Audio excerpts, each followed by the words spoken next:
కట్నం లేని పెళ్ళి. కాంతమ్మ డబ్బు గలదే గాని చాలా కటిక మనిషి.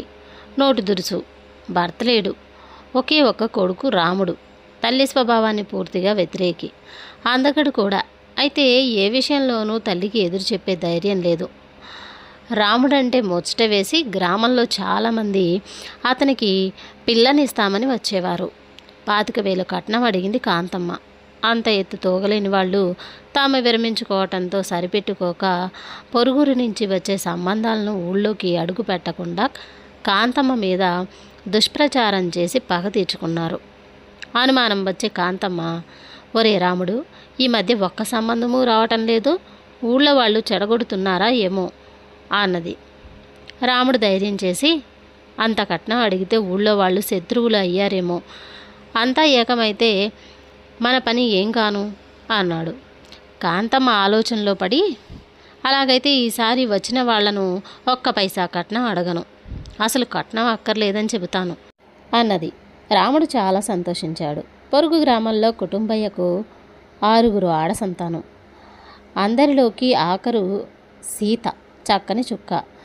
ఆపై 5 కూతుళ్లకు పెళ్లిళ్ళు చేసి ఒక్క పైసా కూడా కట్నం ఇచ్చుకోలేని పరిస్థితుల్లో ఉన్నాడు కుటుంబయ్య.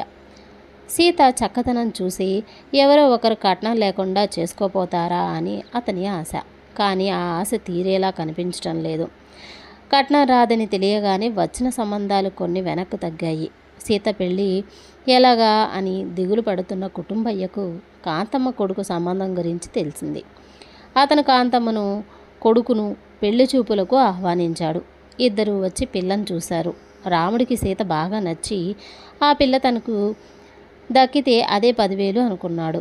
కాంతమ్మకు ఇల్లు నచ్చలేదు, బోసిగా ఉంది. సీత తల్లి మెడలో పసుపు తాడు తప్ప ఇంకేమీ లేదు, కట్నం అక్కర్లేదు అని కొంచెం సేపు ఆగి, మీరు పిల్లకు 25 కాసుల బంగారు నగలు చేయించి పెట్టాలి అన్నది కాంతమ్మ. మొదటి మాటకు వికసించిన కుటుంబయ్య ముఖం రెండో మాటతో మాడి పెంకులాగా అయ్యింది. రాముడు ఉలిక్కిపడి, కట్నం సొమ్ము ఇలా రాబట్టాలని చూస్తున్నావన్నమాట అనుకున్నాడు. అమ్మ, నేను పేదవాణ్ణి, అంత బంగారం తేలేను తల్లి అన్నాడు కుటుంబయ్య. బంగారం తెచ్చి నా ఒళ్ళో పొయ్యమన్నానా?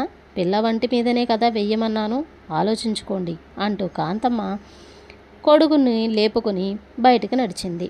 ఇక సీత తనకు దక్కదని నిరాశ చెందుకొని తల్లిని తిట్టుకుంటూ ఆమె వెంట నడిచాడు రాముడు.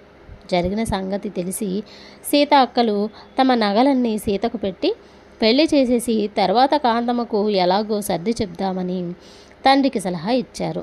మీరు కోరిన ప్రకారం పిల్లకు బంగారం పెడతాను అని కుటుంబయ్య కాంతమ్మకు కబురు చేశాడు. అందమైన కోడలు పట్టెడు బంగారు నగలతో వస్తున్నందుకు కాంతమ్మ మురిసిపోయింది. పెళ్లి జరిగిపోయింది. వంటి నిండా నగలతో సీత అత్తవారింటికి వెళ్ళిపోయింది. తన నగల రహస్యాన్ని ఆమె తన భర్తకు చెప్పడానికి భయపడింది. నగలు లేకుండా తిరిగి వెళితే తమ భర్తలు కోపగిస్తారు. అందుచేత సీత అక్కలు తమ చెల్లెలు ఎప్పుడు పుట్టింటికి వస్తుందా అని ఆత్రంగా ఎదురు చూస్తున్నారు. కానీ కాంతమ్మ సీతమ్మను పుట్టింటికి పంపలేదు. సీత నెల తప్పింది. కోడల్ని ఏకంగా పుట్టికి పంపుతానని కాంతమ్మ వియ్యంకుడికి కబురు పంపింది. నెలలు నిండిన సీత పుట్టింటికి ప్రయాణమయ్యేటప్పుడు రోజులు బాగాలేవు, దొంగతనాలు జాస్తిగా ఉన్నాయి, నీ నగలు ఇనపెట్టెలో భద్రంగా ఉంచుతాను అన్నది కాంతమ్మ. సీత కొయ్యబారిపోయింది. తమ నగల కోసం వచ్చిన అక్కలు సీతను పసుపు తాడుతో చూసి, ఈసారి కూడా నగలు లేకుండా వెళితే మా భర్తలు ఇంట్లో అడుగుబట్టనియ్యరు అంటూ గగ్గోలు పెట్టారు. సీత వెనుకనే రెక్కలు కట్టుకుని వచ్చిన అల్లుడి చేతులు పట్టుకుని ప్రాధేయపడుతూ ఉన్న సంగతి చెప్పేశాడు కుటుంబయ్య. మీ ఇనప్పెట్టెలో ఉన్న నగలు తెచ్చి మా అక్కలకు ఇయ్యకపోతే వాళ్ళ కాపురాలు కూలిపోతాయి అని సీత తన భర్తతో చెప్పింది. రాముడు నివ్వెరపోయాడు. జరిగిన సంగతి తల్లికి తెలిస్తే తనకు సీతతో కాపురం చేసే ప్రాప్తి ఉండదు. అతను ఒక నిర్ణయానికి వచ్చి నగలు తెచ్చి ఇచ్చే పూచీ నాది అని సీతకు మాట ఇచ్చాడు. అతను తన గ్రామానికి తిరిగి వెళ్ళాడు. ఒకనాడు అతను తల్లితో, అమ్మ, సీతను గురించి పీడకల వచ్చింది, ఒకసారి చూసి వస్తాను, ప్రసవ సమయం కదా, మన్నాటికల్లా వచ్చేస్తాను అని చెప్పి ఇంటి నుంచి బయలుదేరాడు. మర్నాడు రాత్రి చీకటి పడగానే తన కొడుకు రాడని నిర్ధారణ చేసుకొని తలుపు మూసి కాంతమ్మ పడుకుంది. కొంచెం పొద్దు అయిన తర్వాత తలుపులు తట్టించప్పుడయింది. కొడుకు వచ్చాడనుకుని కాంతమ్మ వెళ్ళి తలుపు తీసింది. ఒక ముసుగు దొంగ చటుక్కున లోపల చొరబడి ఒక చేత్తో కాంతమ్మ నోరు మూసి రెండో చేత్తో కత్తి చూపించి, నోరు తెరిచావా? జాగ్రత్త, ఇనుపెట్టె తాళాలెక్కడా అని గద్దించాడు.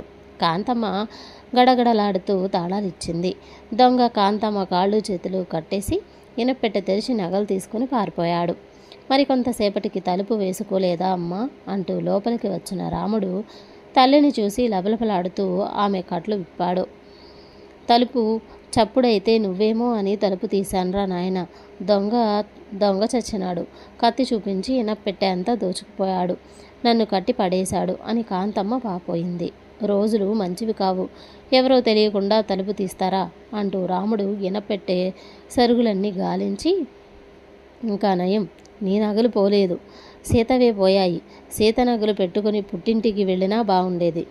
సీత నగలు మాత్రమే పోయాయంటే ఎవరూ నమ్మరేమో అన్నాడు చింతిస్తూ. మనమేనా అంతా చేతగాని వాళ్ళం? రేపు ఈ పాటికి సీతకు నగలన్నీ చేయిస్తాను.